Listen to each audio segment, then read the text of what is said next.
प्यारे बच्चों, आज जो भी गॉस थ्योरम था ये चैप्टर आज लास्ट होने जा रहा है और आज मैं केवल न्यूमेरिकल आपको दे रहा हूँ और कुछ अच्छे अच्छे क्वेश्चन हैं, इसको ध्यान से देखिए, है ना। और फिर कल हम लोग 4 बजे जूम ऐप पे मिलते हैं।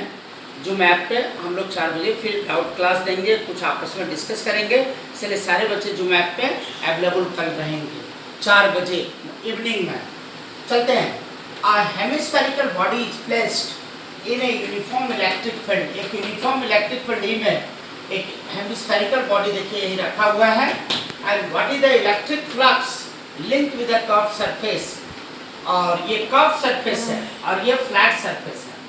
हेमिस्फेरिकल बॉडी है तो एक कर्व सरफेस हो, फ्लैट सरफेस हो। तो कहता है what is the electric flux linked with the curved surface. इससे कितना फ्लक्स लिंक होगा वो निकालना है जब इलेक्ट्रिक फील्ड क्या हो, पैरेलल टू द बेस। ये बेस है, बेस इस तरह से है और इसके पैरेलल इलेक्ट्रिक फील्ड है, ठीक है। और जब क्या होगा, परपेंडिकुलर टू द बेस। और जब इलेक्ट्रिक फील्ड क्या हो, बेस के परपेंडिकुलर हो, तब कहता है electric flux link with the curved surface क्या होगा, वही निकालना है। तो चलते हैं फ्रॉम ए में, from figure 1 electric field is parallel to the base. देखिए बेस ऐसा है और इसका पैरेलल इलेक्ट्रिक फील्ड दिया हूं मैं। As no charge is enclosed by the curved surface. ये कर्व सरफेस के अंदर कोई चार्ज दिख रहा है क्या? नहीं, कोई चार्ज नहीं है। ये हेमिस्फेरिकल बॉल है, ये बॉडी है और इसमें केवल इलेक्ट्रिक फील्ड है, यूनिफॉर्म इलेक्ट्रिक फील्ड है जो बेस के क्या है, पैरेलल है। बेस ऐसे है, उसके पैरेलल है। तो charge enclosed by the hemispherical body क्या हो जाएगा? 0, because no charge inside this body. From Gauss theorem अब देखिए दो सरफेस है, टोटल फ्लक्स बराबर क्या होता है गॉस थ्योरम से? Charge by epsilon not, QE by क्या, एप्सिलॉन नॉट। तो फ्लक्स किससे किससे पास कर सकता है? फ्लक्स का ही फार्मूला है, फ्लक्स बराबर QE बाई क्या, एप्सिलॉन नॉट। तो फ्लक्स किससे किससे पास कर सकता है? या तो कर्व सरफेस से या फ्लैट सरफेस से। हेमिस्फेरिकल बॉल का यही दो सरफेस है। CS मतलब हुआ कर्व सरफेस, FS ये फ्लैट सरफेस, ये नीचे वाला फ्लैट हो जाएगा। इसका मैंने रेडियस R ले लिया और सेंटर कितना ले लिया, C। तो चलते हैं, total flux passing through this surface equal to वही मैंने लिया है 5CS plus 5FS equal to QE by क्या, एप्सिलॉन नॉट। और मैंने अभी बताया इसके अंदर कोई चार्ज इंक्लूड नहीं है, QE 0, यहाँ 0 बाई एप्सिलॉन नॉट 0 हो गया। दिस इज इक्वेशन नंबर क्या, 1। And total flux enclosed by this hemispherical body that is equal to क्या, 0, दैट इज 1। अब चलते हैं हम लोग फॉर फ्लैट सरफेस। अब फ्लैट सरफेस से हम लोग देखते हैं तो क्या होता है, यही है फ्लैट सरफेस। ऐसे ये सर्कुलर सरफेस होगा और ये हेमिस्फेरिकल बॉल है, ठीक है। अब क्या हो जाएगा, एन कैप, देखिए एन कैप यूनिट वेक्टर एक नॉर्मल आउटवर्ड लाइन ड्रॉ करेंगे तो ये एरिया वेक्टर का डायरेक्शन देगा और फील्ड किधर है, इधर। तो एन कैप और परपेंडिकुलर टू E, तो फ्लक्स थ्रू फ्लैट सरफेस क्या होता है, formula 5FS equal to E dot ds, पता है ना। तो क्या हो जाएगा 5FS equal to E ds cos 90। क्यों, फील्ड इधर, एरिया वेक्टर फ्लैट सरफेस पे इधर, दोनों के बीच का एंगल 90 डिग्री होगा, यानी 5FS फ्लैट सरफेस से कोई फ्लक्स पास नहीं करेगा। ये इक्वेशन कितना हो गया, 2, और ये इक्वेशन कितना हो गया, 1। यानी 5CS plus 5FS equal to 0 और 5FS निकल ये भी 0 आ गया। तब फ्रॉम 1 and 2, देखिए फ्रॉम 1 and 2 से इतना प्लस इतना बराबर 0 होता है, ठीक है। तो 5CS क्या हो जाएगा, 0। क्यों, 5FS 0 है, ये भी 0 है, तो 5CS भी क्या हो जाएगा, 0। यानी कर्व सरफेस से कोई फ्लक्स पास नहीं करेगा, निकल गया। दूसरा from Gauss theorem, Gauss theorem से क्या अभी निकाले हैं, 5CS plus 5FS equal to क्या, 0। This is question number 1। और इसमें क्या है, सेकंड 2 में, सेकंड केस में क्या है, electric field is perpendicular to the base. Base इस तरह से है और इलेक्ट्रिक फील्ड बेस के क्या है, परपेंडिकुलर है। यहाँ पैरेलल था तो यहाँ परपेंडिकुलर ले रहे हैं। तो कर्व सरफेस को पहले हम लोग नहीं देख करके हम लोग फ्लैट सरफेस पे एक नॉर्मल लाइन डालते हैं नीचे, किसका डायरेक्शन देगा, एरिया वेक्टर का, यहाँ इधर। और देखिए फील्ड इधर है तो एरिया वेक्टर इधर, फील्ड इधर, दोनों के बीच का एंगल क्या होगा, 180। देखो यहाँ मैंने लिखा है फाई एफ एस जो मैंने वहाँ निकाला था, फाई एफ एस देखिए यहाँ मैंने निकाला था phi F S dot D S, E D S cos कितना हो जाएगा 180। एरिया वेक्टर का डायरेक्शन नीचे, फ्लैट सरफेस के लिए मैं ले रहा हूँ, एफ एस मतलब हुआ फ्लैट सरफेस, ठीक है, और ई इधर दोनों के बीच का एंगल 180, अपोजिट डायरेक्शन है 180 हो जाएगा। तो ई और इंटीग्रेशन किस पे चला जाएगा, एरिया पे डीएस पे, तो इसका टोटल फ्लैट सरफेस का एरिया कितना हो जाएगा पाई आर स्क्वायर, चूंकि एक सर्किल होगा यही हो जाएगा, और cos 180 का वैल्यू -1, तो minus E into pi R का स्क्वायर। तो देखो ये हो गया 1 और ये क्या हो गया बताइए, ये हो गया आपका 2, यहाँ मैंने 2 दिया है।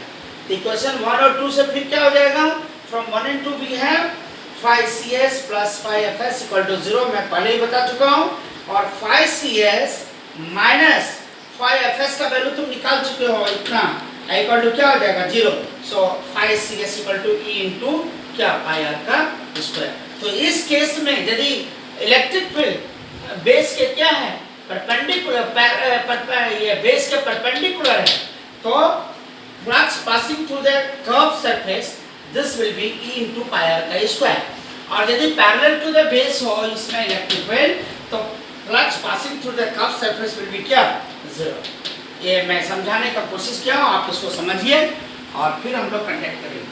अब देखिए दूसरा क्वेश्चन है, ये बहुत अच्छा क्वेश्चन है, ये मेटल स्फीयर ऑफ रेडियस ए, ये मेटल देखिए स्फीयर है, स्फीयर ए है, मेटल का बना हुआ है ए और इसका रेडियस ए है, कहता है E charge to a potential V, और ये मेटल का स्फीयर है जिसका रेडियस स्मॉल ए है, इसको चार्ज किया पोटेंशियल V थे, V तक चार्ज कर दिया गया। So what will be its potential, इसका पोटेंशियल क्या होगा if it is enclosed by spherical conducting cell.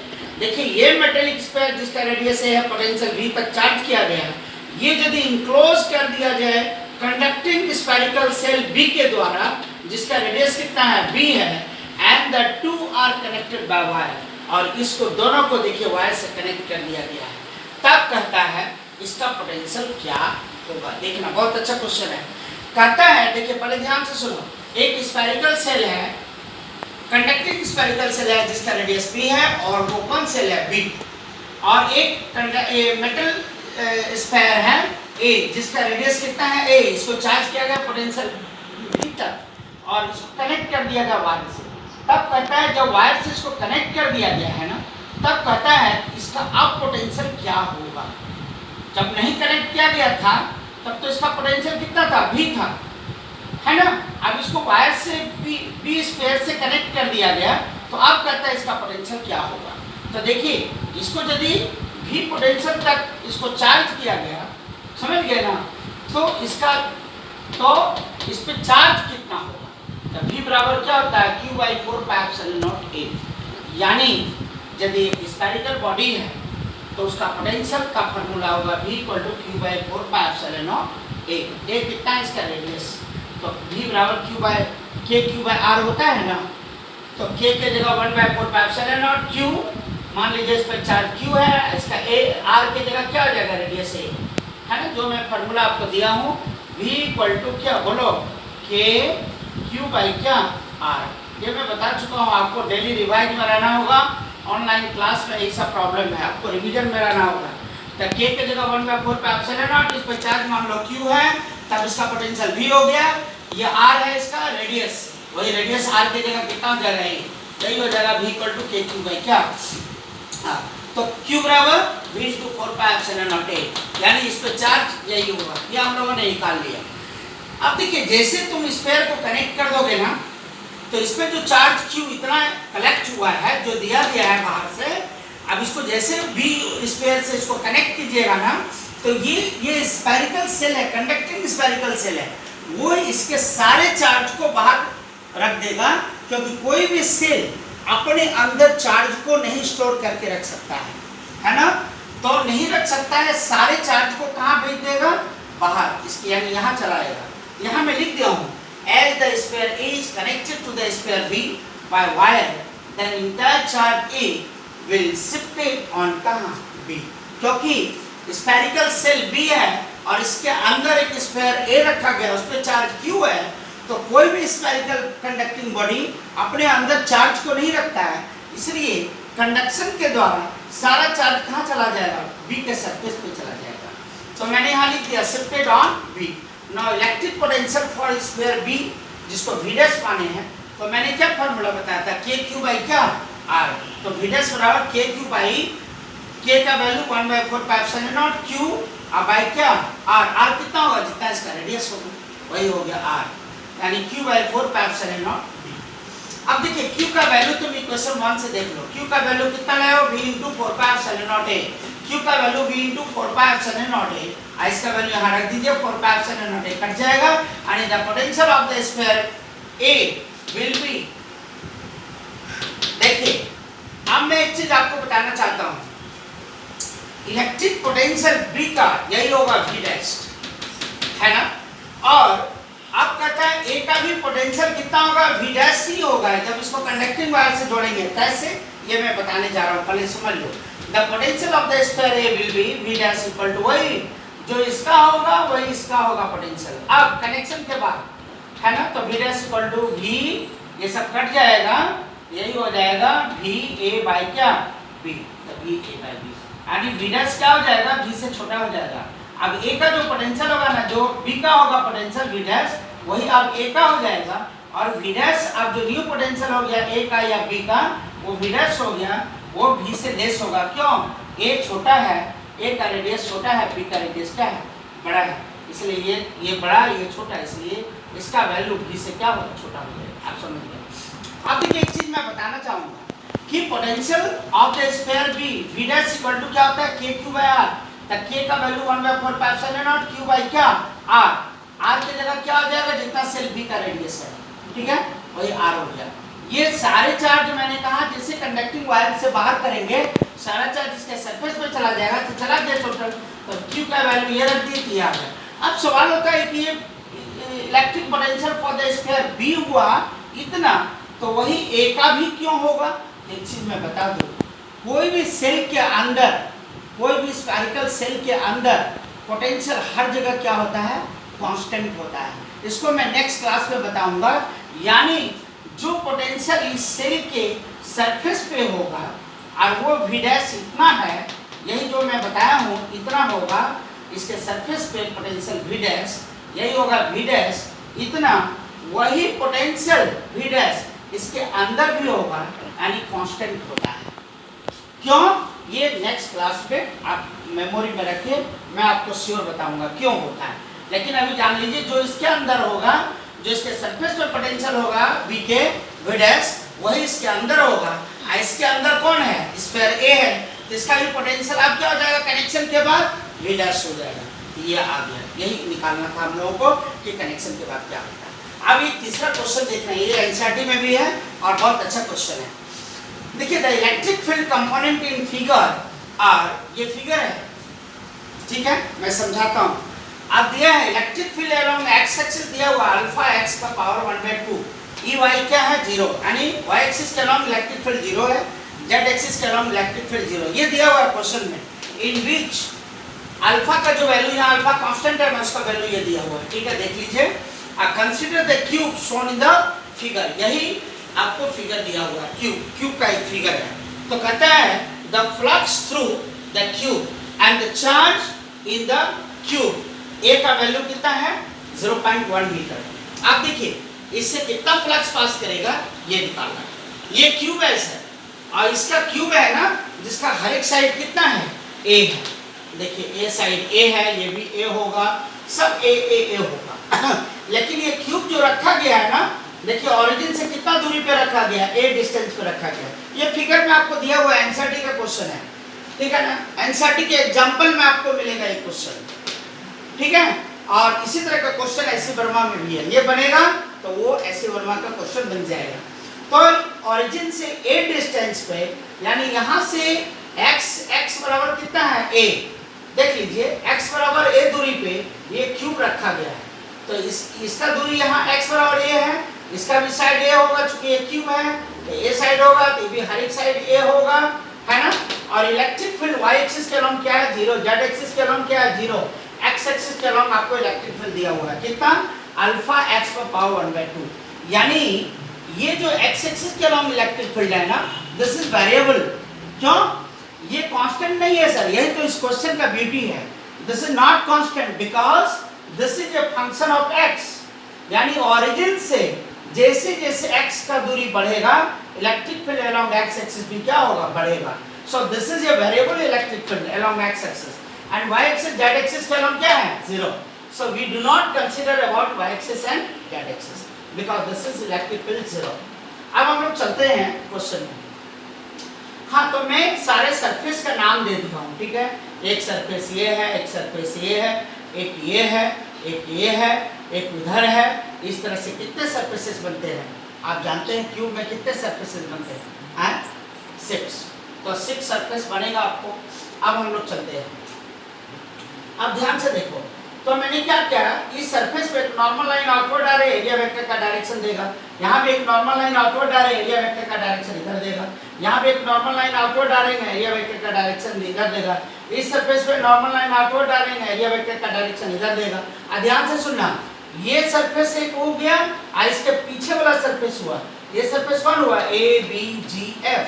और एक पीछे वाला कौन हुआ, डी सी एच ई, है ना।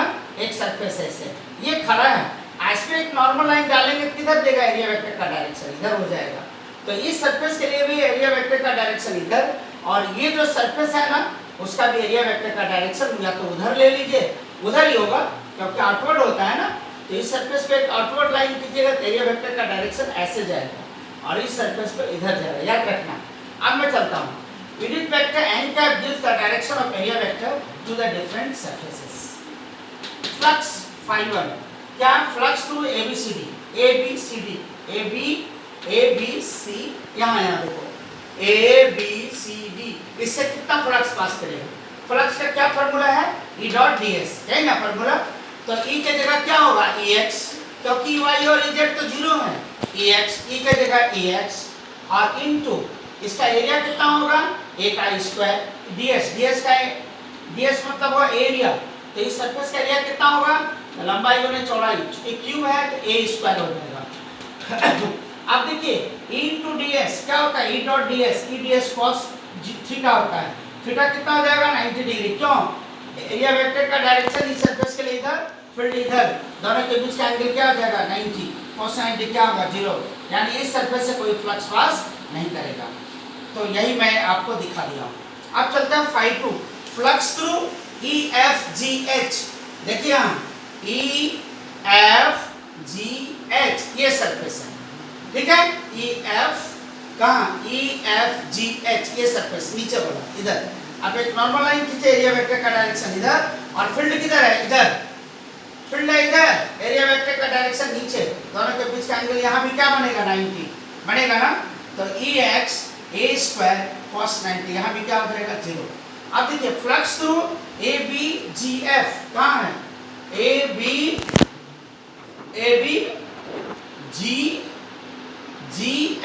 ये वाला, अभी मैं बता रहा हूँ ABGF।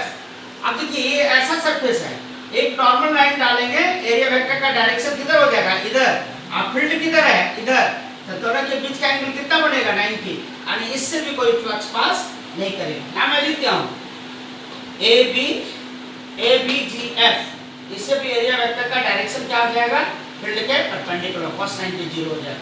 फ्लक्स थ्रू DCHE, इसके ठीक अपोजिट वाला फेस, यानी ऐसे है फेस, एक नॉर्मल लाइन बाहर डालेंगे तो एरिया वेक्टर का डायरेक्शन किधर हो गया, पीछे, और फील्ड किधर है, इधर, तो दोनों के बीच का एंगल फिर कितना बनेगा, 90 यानी इससे भी कोई फ्लक्स पास नहीं करेगा। E ds cos 90 क्या होगा, 0, यानी ये जो चारों सरफेस है उससे कोई फ्लक्स पास नहीं करेगा। अब कौन रह गया, देखो ADEF और एक रहा BCHG, ये दो सरफेस बच गया, इधर वाला और एक इधर वाला। अब देखते हैं एरिया वेक्टर का डायरेक्शन इधर, फील्ड इधर, दोनों के बीच का एंगल क्या बनेगा, 0 डिग्री। और यहाँ क्या है, इस सरफेस को लो ADEF, इसमें एरिया वेक्टर का डायरेक्शन इधर और फील्ड तो ऑलवेज इधर है ना, तो इस सरफेस के लिए फील्ड इधर, एरिया वेक्टर इधर, cos 180, तो वही मैंने लिखा है। Flux through 5 flux through ADEF field इधर, एरिया वेक्टर इधर, फील्ड x एक्सिस का नाम, दोनों के बीच का एंगल कितना, 90 डिग्री। 180 मैंने यहाँ लिख दिया है EX, ये तो हो जाएगा एरिया और cos कितना 180, ठीक है। EX का वैल्यू कितना होता है बोलो, cos 180 का वैल्यू माइनस और EX का वैल्यू क्या है अल्फा x पर पावर 1/2 देख लो, और कितना हो जाएगा एरिया a का स्क्वायर, ठीक है। अब चलते हैं सर, ध्यान से सुनना। अब यहाँ माइनस अल्फा x के जगह में a लिख रहा हूँ, कहोगे सर क्यों, देख लीजिए मैं किस फेस को ले रहा हूँ, मैं ले रहा हूँ ADEF, इस फेस को ले रहा हूँ, तो इस फेस का दूरी ओरिजिन से कितना है x बराबर a है, देख लो इस फेस का दूरी ओरिजिन से x बराबर a है, वही मैं x के जगह a लिख दिया, तो a पर पावर कितना हो गया 1/2 और यहाँ a का स्क्वायर यानी 1/2 और a का स्क्वायर हो जाएगा माइनस अल्फा 5 a का पावर 5/2 यानी दोनों पावर जोड़ दोगे 2 और 1/2 5/2 हो जाएगा। आप 5 6 ये हो जाएगा, इससे कितना फ्लक्स पास करेगा, एरिया वेक्टर और फील्ड दोनों का डायरेक्शन सेम है, तो क्या लिखा है 5 6 flux through BCHD EX a square cos 0 हो जाएगा। और देखिए यहाँ cos 0 का वैल्यू 1, यहाँ क्या लिखे हैं EX का वैल्यू अल्फा x को पावर 1/2 इनटू a का स्क्वायर, आप देखिए यहाँ बराबर अल्फा x का वैल्यू, यहाँ का फील्ड हमको देखना है, यहाँ का फील्ड क्योंकि x फील्ड क्या है x के साथ वेरी कर रहा है, तो ये फेस ओरिजिन से कितना दूरी है 2a, कहोगे सर कैसे, यहाँ से यहाँ a और फिर ये a है तो ये भी a होगा, यहाँ से a और फिर ये साइड a, कितना हो जाएगा x का वैल्यू 2a, तो वही अल्फा की जगह मैंने कितना दे दिया देखो 2a पर पावर 1/2 इनटू a का स्क्वायर, ठीक है। तो टोटल फ्लक्स तो 5 1 5 2 5 3 5 4 0 हो गया, तो यहाँ बच जाएगा यही दोनों बच जाएगा, ठीक है। आप दोनों को जोड़िएगा टोटल फ्लक्स, तो √2 देखिए हम 2 पर पावर 1/2 तो √2 आ जाएगा, आप फिर वही a पर पावर 1/2 और a स्क्वायर a पर पावर 5/2 √2 अल्फा a पर पावर 5/2 और माइनस इसका देखो माइनस अल्फा a पर पावर कितना 5/2 अल्फा a पर पावर 5/2 अल्फा a पर पावर 5/2 कॉमन ले लो, यहाँ जाएगा √2 माइनस क्या 1, यही आ गया सर, यही फ्लक्स पास करेगा। दूसरा क्वेश्चन क्या था कि कितना चार्ज इंक्लोज होगा, वो तो बहुत आसान है, उसको हम लोग देख सकते हैं बी का क्या होता है, फ्लक्स बराबर QE बाई क्या एप्सिलॉन नॉट, पता है ना सर, तो बस आप निकाल लीजिए। सो क्या हो जाएगा बोलो, ये आप यहाँ कर सकते हैं Q बराबर क्या एप्सिलॉन नॉट इनटू कितना जल्दी बताओ 5, कहीं होगा एप्सिलॉन नॉट इनटू 5 का वैल्यू तुम यहाँ निकाल चुके हो, ये यहाँ रख दो और एप्सिलॉन नॉट से इसको क्या करोगे गुना कर दो, ये आ जाएगा कितना चार्ज इंक्लोज करेगा। टोटल चार्ज इंक्लोज का क्या फॉर्मूला है, total flux passing through the Gaussian surface, cubical Gaussian surface flux equal to Q by epsilon naught, so QE equal to epsilon naught into 5 का वैल्यू तुम यहाँ देख लो alpha a पर power 1/2 5/2 √2 - 1, आप यहाँ रख दीजिए टोटल चार्ज इंक्लोज आ जाएगा। और देखिए a का वैल्यू दिया हुआ है 0.1, अल्फा का वैल्यू कितना दिया है 800, रख दीजिएगा ये वैल्यू निकल जाएगा। हाँ समझ में आया, तो यहाँ आप यूज करके निकाल लीजिएगा।